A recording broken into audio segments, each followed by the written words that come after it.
नीट result officially NTA कडून केव्हा declare होईल, सध्याचा हा सर्व विद्यार्थी आणि पालकाला पडलेला प्रश्न आहे. काही गोष्टी घडलेल्या आहेत, जसे की एमपी हायकोर्टामध्ये वेगवेगळ्या विद्यार्थ्यांनी कंप्लेंट रेज केलेल्या होत्या. काही सेंटर्समध्ये पॉवर कटमुळे विद्यार्थ्यांना पेपरमध्ये इश्यू झालेले होते. त्यानंतर आता नवीनच गोष्ट आहे, म्हणजे सीकर आणि गुजरात मधल्या काही सेंटर्स मधील विद्यार्थ्यांनी तिथल्या पालकांनी काहीतरी कंप्लेंट रेज केलेली होती. एक्झॅक्टली या गोष्टी काय आहेत, रिझल्ट केव्हा लागू शकतो, अशा सर्व गोष्टींचे उत्तर देण्यासाठी नमस्कार, मी ऋषिकेश कुलकर्णी आपल्या सर्वांचं आपल्या या युट्यूब चॅनलमध्ये स्वागत करतो. एक्झॅक्टली काय आहे बघून घ्या. आता एमपी मध्ये जो इश्यू क्रिएट झालेला होता, तर त्याच्याबद्दलचा काही आता अडचण नाहीये, त्याची रिझल्टवर बिलकुल स्टे नाहीये. रिझल्ट म्हणजे तेवढ्या विद्यार्थ्याचा जो इश्यू आहे त्याच्यावरचा प्रॉब्लेम सॉल्व्ह करणं एनटीए कडून सुरुवात आहे त्याच्याबद्दल, आणि रिझल्टच्या स्टेवर काही गोष्टी अडकलेल्या नव्हत्या. परंतु आता काही गुजरात आणि सीकरमध्ये काही सेंटरवरती काही नवीन प्रॉब्लेम्स आढळलेले आहेत, आणि त्याचे कंप्लेंट विद्यार्थ्यांनी तिथल्या गव्हर्नमेंटकडे देखील केलेले आहेत, गुजरात गव्हर्नमेंटकडे आणि एनटीए कडे देखील काही कंप्लेंट रेज केलेल्या आहेत. एक्झॅक्टली काय गोष्टी आहेत तिथे बघून घ्या. तर याच्यामध्ये काय सांगितलेलं आहे की इन सीकर, महत्वाचं तुम्हाला कंटेंट सांगतो, इन सीकर अँड गुजरात. आता इथे लक्षात घ्या काय सांगितलेलं आहे की in Sikar and Gujarat candidates received faulty booklets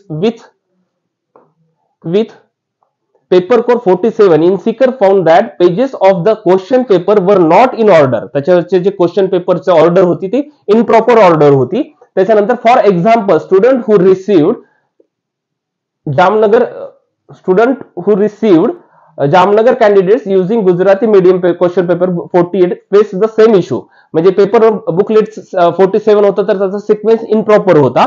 त्याच्यानंतर दुसरं काय सांगितलेलं आहे, due to incorrect sequence of pages in question paper like question 7 being followed by the question 15, some candidates said they darken the circle for the wrong questions. म्हणजे काय झालेलं आहे, suppose question number 1 2 3 4 5 6 7 याच्यानंतर डायरेक्ट 15 नंबरचा question आलेला आहे विद्यार्थ्यांना. म्हणजे इथं काय यायला पाहिजे 8 9 10 असं जी सिक्वेन्स पाहिजे होती, तर त्या पद्धतीचा सिक्वेन्स नाहीये. मग आता क्वेश्चनचा जर सिक्वेन्स असा असेल तर विद्यार्थ्यांचं काय झालेलं आहे, जो ओएमआर वरचं जे सर्कल करायचं होतं, सर्कल जे डार्क करत होते विद्यार्थी, तर ते डायरेक्ट आता त्यांना 7 नंतर डायरेक्ट 15चा, मग त्याच्यामुळे त्यांची सिक्वेन्सची ऑर्डर जी आहे ती चुकलेली आहे. त्याच्यामुळे ओएमआर मध्ये अनेक चुका झालेल्या आहेत. त्याच्यानंतर काही विद्यार्थ्यांच्या हे निदर्शनास आलं, त्यानंतर त्यांना ते सर्च करून बाबा हा क्वेश्चनचं ओएमआरचं कुठे आहे त्याला टिक करणे, या सर्च मध्ये त्यांचा टाइम गेला, असं त्या विद्यार्थ्यांचं सर्वांचं म्हणणं बरोबर आहे. आता त्याच्यामुळे काय झालेलं आहे, तिथल्या काही पालकांनी देखील हे केले. Following the exam guardian submitted normal complaints to Gujarat government and NTA attaching some scan copies of the faulty booklets as proof. Students even raised the issue during the test but were told to solve the faulty paper parent wrote. म्हणजे त्या विद्यार्थ्यांनी त्याच क्षणी तिथे complaint देखील केलेली होती, आणि एनटीएच्या म्हणजे तिथे जे गार्डियन्स होतं त्यांच्याकडून काही लवकर क्विक ऍक्शन झालेली नाहीये, आणि याच्यामध्ये विद्यार्थ्याचा टाइम देखील गेलेला आहे. आणि तिथल्या काही लोकल गार्डियन आणि पॅरेंटनी काय केलेलं आहे, तर तिथल्या गव्हर्नमेंट आणि एनटीए कडे या गोष्टीचे कंप्लेंट रेज केली. ह्या गोष्टी दरवर्षी घडतात, काही ना काही इश्यूज येतात, त्याच्यामुळे येणाऱ्या रिझल्टला हा दीर्घकाळ लागू शकतो. परंतु आता या सर्व गोष्टीमुळे अनेक ज्या विद्यार्थ्यांनी पेपर दिलाय सर्व विद्यार्थ्यांवर त्याचा अजिबात इम्पॅक्ट होऊ देणार नाहीयेत.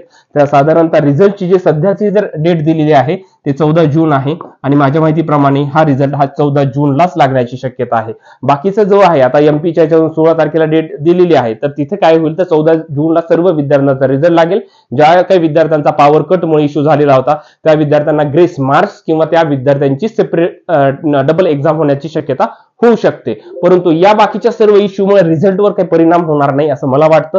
14 तारखेलाच रिझल्ट लागेल, कारण की आन्सर की ओएमआर शीट लवकर येऊन गेलेली आहे. असं एक्सपेक्टेड वाटत होतं की 10 तारखेच्या आसपास रिझल्ट लागेल, परंतु आता 10 तारीख झाली, 11 तारीख ऑलमोस्ट झालेली आहे.